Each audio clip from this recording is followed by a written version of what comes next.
First off, just grateful for the opportunity for the cause for cancer. And our coaches are involved in that. A good way to show support, being that I'm a child of two parents that passed away from it.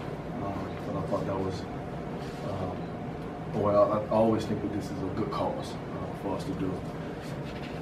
The game, excited, for our young men. Giving Nevada all the credit in the world. I think we have a really good basketball team. Coach Boss does a great job with them. But at the same time, we like to talk about ourselves a lot. And I thought our guys came out and played a really, really good basketball game and just stayed the course through the overtimes to come away with the win. So excited by it, but at the same time, enjoy it. But, it's a quick turnaround to go on the road in San Jose to get prepared for it. I mean, there were so many shots, so many momentum shifts. Yeah. Can you even pinpoint some of the key plays or key instances in a game like this that? Shucks. It was a lot. I felt pretty good when we were kind of up 8. But again, they're a good team. They fought their way back in. And then I want to say we got down 4 in one of the overtimes, but we found a way to get it back. I thought HD three-pointer was big, and I thought Cody's, however you want to call it, lob pass to Al was pretty big, and I thought our guys did a great job putting in free throws down the stretch. But in all, I thought it was a good team effort. I thought we really executed our game plan, did a great job rebounding the basketball, and did a great job of making it tough for them to shoot the three-point ball. I know this is a pretty good matchup for guys like JJ and Lou who can drive. Just how big is it for you guys to be able to finish it off without a guy like JJ at your availability? I love JJ, man. Sometimes he does you a little crazy, but JJ's that kid. He hears you and he listens, but he's so confident in his game. And sometimes I got to understand that as a coach as well. But I did think Lou was big tonight as well. Not only with scoring the basketball and the free throws late, but I thought his energy on the defensive end was good also. And I thought his encouragement in huddles were really good.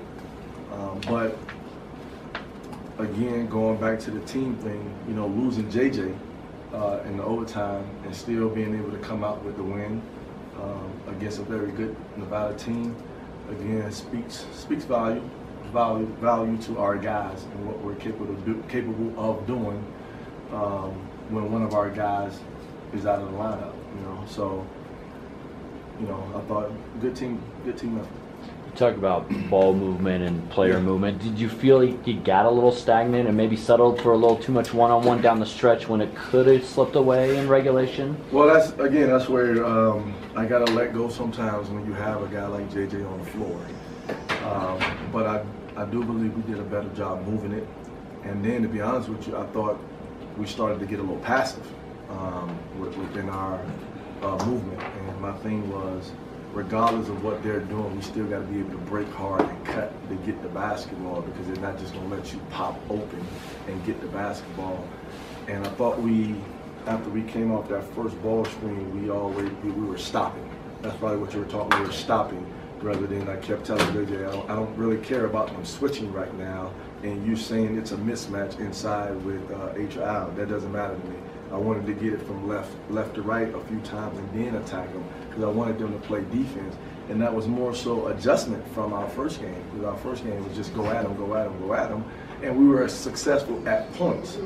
But I thought we wore ourselves out on scoring early, but then defending for a long time. So we wanted to kind of balance that out a little bit, understanding when the opportunity presented itself versus let's make them play defense. Played a lot of zone tonight. I don't know if it was up or that was planned. Did you like how that worked? And is that something that you could do against this team? And what were your thoughts on that? Just watching them, and obviously watching the Boise game helped with that thought process. I think Boise played a lot of zone in the first half against them. The reason for us playing zone was to kind of take away the one-on-one basketball play, and then making, or at least trying to make somebody else besides 10, 21, and even the kid 13 shoot the basketball. 10 ended up doing a good job, but I thought we did a great job on 21. Him not hitting the three-pointer, and then we attacked him on defense to where he got in foul trouble and eventually fouled out the basketball game. But I think he is kind of the silent assassin on that team that nobody kind of talks about, because there's always Martin, number 10 Martin, and then Jordan Caroline, and then the other Martin, and then like Stevenson is like, yeah, he shoots the basketball, but I think he's very dangerous for that basketball team. Coach, in the second half, I think final 11 minutes, you went without kind of one of your traditional point guards, Nye or Cody. Was it just kind of more comfortable with JJ running things, or what sort of went in? Just wanted to go bigger.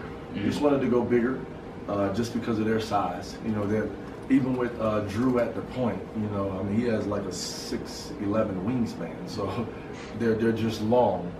And Drew could give you trouble at the point guard position if you're small, just with his length.